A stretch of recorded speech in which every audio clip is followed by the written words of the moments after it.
is Rooth Karachigwa. I'm from Zimbabwe.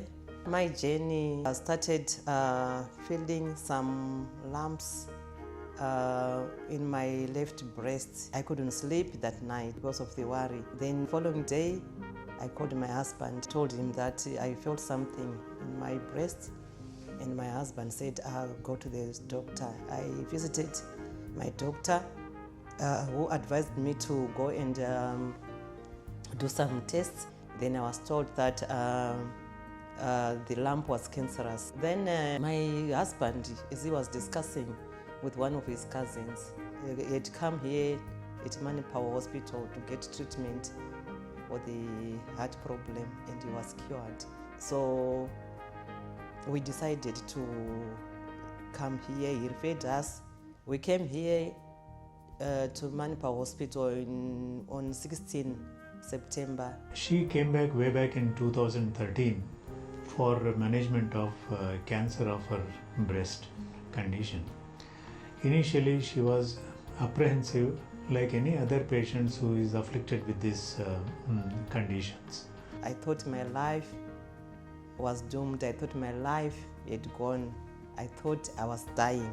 My husband was so saddened. He couldn't imagine what was going to happen. Somehow, I think she was quite a bold personality.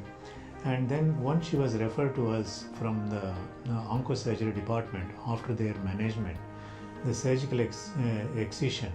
So we decided, and then we told her that the reconstruction is possible of the breast immediately after this oncological resection is over. So she agreed upon it, and then without much ado, actually she underwent the procedure. We did a immediate breast reconstruction from our department of plastic surgery after following the onco resection, that means the resection of the left side of the breast. We saw the doctors on the 17th, then they organized for this operation, and the operation was done on 18 September 2013. From the cancer department, from the plastic surgery, they are the ones who did the breast reconstruction, because after they removed the breast, to do the breast reconstruction. It was done by Dr. Anantheswar, Dr. Ashok, and Dr. Shrikant and the team. Everything was so successful. So the advantages of this breast reconstruction was that it was immediate, and the female does not go with a loss of vanity about her loss of breast, which is of a paramount psychological importance. Now, as a special case, this lady happens to be so buoyant and so energetic, and at the same time she is so affectionate.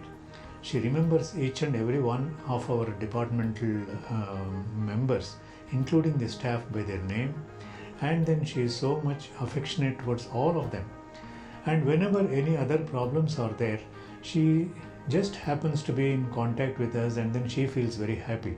I stayed in the hospital for 7 days. Then a day after the operation, the guys from the physio department, they came to do physiotherapy. Then they helped me to walk. Then I started walking on the next day. Kept on coming to do some checkings and see if everything was going on well. I started receiving my chemo 3 weeks after the operation. I was given 6 cycles. Then I did my first 3 cycles here at Manipal. Then it was time to go and see my kids.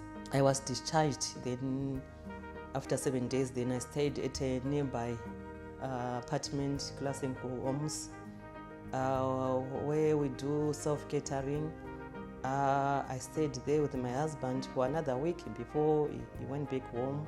So in short, what I suggest and what I tell about this lady is the way she approached the problem, and the way she came out of it, and the very way that she enthuses the rest of the people in and around her. Her smile is infectious. Her sort of approach towards the problem is really, I will say, hats off to her. And she is an exceptionally bold and a different lady. She has been on this therapy for now almost 9 years. She's doing really well. So we keep hoping that she's going to be one of those long-term survivors who does very well in spite of her disease. She's a very active lady, comes all alone, is very fit and fine, and we admire her for her resilience and for the courage which she takes up her disease and the way she takes up and moves forward in life. My journey was easy because I came to the right place. I was in the hands of the right people. They gave me hope. I was so much in safe hands. I felt at home. I felt like Manipal is my second home because all the staff, including the nurses, even the cleaners, they were so friendly. Now I'm so free. Now I can do whatever I want. I want to thank my husband for standing by me. I also want to thank my children. They've stood by me, my sisters, my friends. They've been there for me. I thank the entire Manipal staff, my international desk, all the doctors. I love you all. I thank you and I continue to thank you. I'll continue to love you. And I know you are always there for me. I thank God above all because God has been with me from the beginning up to now. I thank God. I thank you, God.